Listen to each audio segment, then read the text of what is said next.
Hey guys, how we doing today? Thank you for being back here with me. It's so good to be back here with you.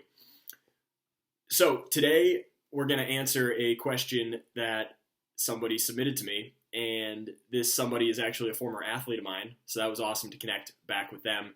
And if you're out there and you hear this video, let me know what you think of it. This one's for you. All right. So the question was basically, what do I need to eat so that I can bulk up? Right. This individual is in college. They're 6'5" and 180 pounds, and they would like to be more muscular. And that makes sense, wouldn't we all, right? So, very simple, quick answer. I recommend that you eat a paleo diet, right? An ancestral diet, like we've been advocating on this channel for a while now, and that you specifically bump it up by adding in extra carbs. So, you add in sweet potatoes, you could add in fruit, both fresh and dried fruit, and then everything else that you usually eat on a paleo diet. So lots of meat, nuts, seeds, veggies, herbs and spices, as well as healthy fats. So that's your good base ground. And then just bump it up extra where you get enough carbs to maintain whatever your training volume is. And then don't be afraid of protein either. There's a lot of people out there right now talking about eating less red meat, and the science just isn't very good on why we should eat less red meat.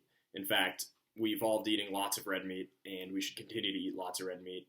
It's where we get the majority of our B vitamin complexes, and it's also where we get all the essential amino acids that we need to build more muscle. And in this case, this athlete wants to build more muscle. So meat and then enough carbs in a paleo diet, because generally speaking, a paleo diet tends to be lower in carbohydrate. And if you're trying to get the extra calories to get there, by adding in an extra sweet potato or two to a meal should also help you. And then the question is why? Why does this strategy of eating a paleo diet help somebody get to a more optimal physique?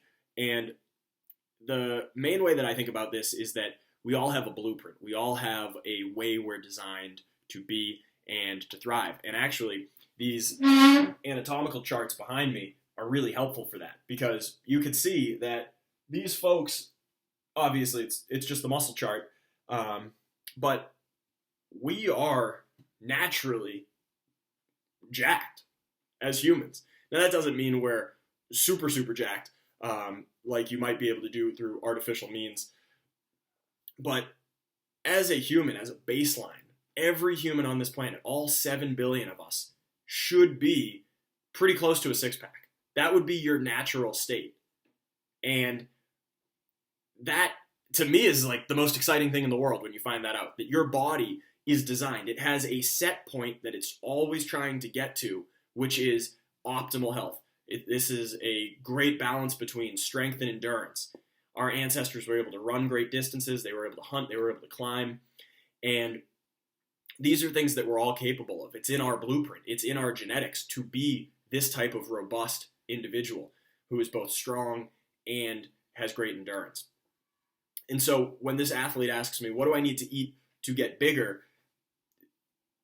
Because we're trying to hit that optimal, how big your body frame could get, the best way to do it would be to work with your biology, right? If your body is for you, shouldn't you be for it? And that just means simply that if your blueprints are for you to be strong and robust and capable, then you just want to work in line with that. You want to make sure that that's a possibility and something that is happening. And so when you give your body the foods that it's looking to eat, right, the meat, the veggies, the fats, and then some good spices and seasonings, your body is getting all these micronutrients that most people don't get. And this athlete actually, when they were talking, they said, hey, I've actually tried the dirty bulk in the past, right? So eat a bunch of junk food, eat a bunch of empty calories so that you can try to get the extra calories to hope that your body will put on weight, and not just weight, but muscle, right? But this particular individual said that there was negative effects of that. When they started eating all this junk food, they noticed that it messed up their hormones. They started getting acne on their face and back, and it was messing with their sleep. So when we try to go the artificial route, we hit certain roadblocks that we might not even think about. And when we go the natural route, we find out that the natural route is really the route for us. It's the route we were designed to travel down, right? Our bodies are the product of traveling down that path already. And this brings me to the final thought that I have about health. And what is standing between anyone and health is two categories of things. Fundamentally, it's either a toxicity or a deficiency. So I challenge you, think about that for a second, right? Any problem that anybody has, I want you to tell me why they have that problem, but it's not due to either a deficiency of things they need or a toxicity of things that they don't need. So paleo, right? Eating this ancestral diet does just that. So first, let's talk about the nutrients, right? The deficiency side.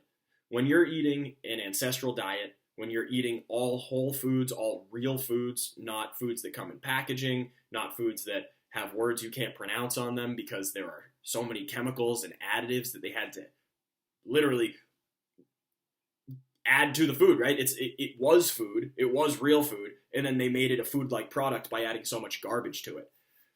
That's what we avoid with paleo. When we're eating paleo, the baseline should be that you're cutting out all the processed garbage. We're not eating the fake stuff, because the fake stuff is where we're getting a ton of the toxicity from. And at the same time, it's deplete of any of the nutrients we need. So when we're eating in this ancestral way, you're getting all the nutrients you need. You're getting the micronutrients as well as the macronutrients.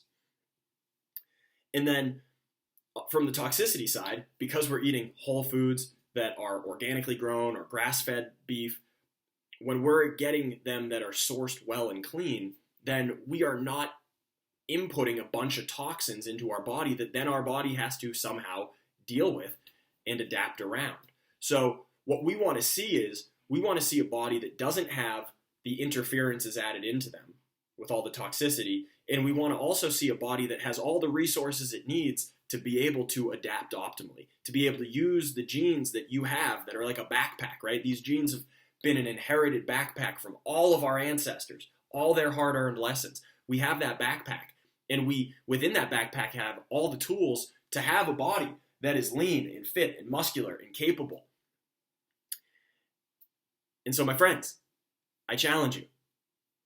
When we put the right stuff in, when we get rid of the wrong stuff, our body is able to optimally adapt and thrive. And that's what we're after here. So, to land the plane, if you want to put on weight, you want to put on muscle, the best way to do it is to eat a diet that is in line with what your genes are expecting already. You want to eat a diet that is rich in animal proteins that come from quality sources. You want to eat a diet that's rich in vegetables that come from quality sources and don't have pesticides and chemicals sprayed onto them or genetically modified into them. And you want to make sure that you're getting lots of healthy fats and herbs and spices. And if we're doing all these things, your body is going to be high in the nutrients it needs and low in the toxins that are slowing it down and causing it to maladapt. And then, of course, there's a physical side to training. Abs are made in the kitchen, not the gym, but there is still a gym component that we want to work on. And we'll address that in a later video. But my friends, I love and appreciate you. I hope to hear from you. Adapt and thrive.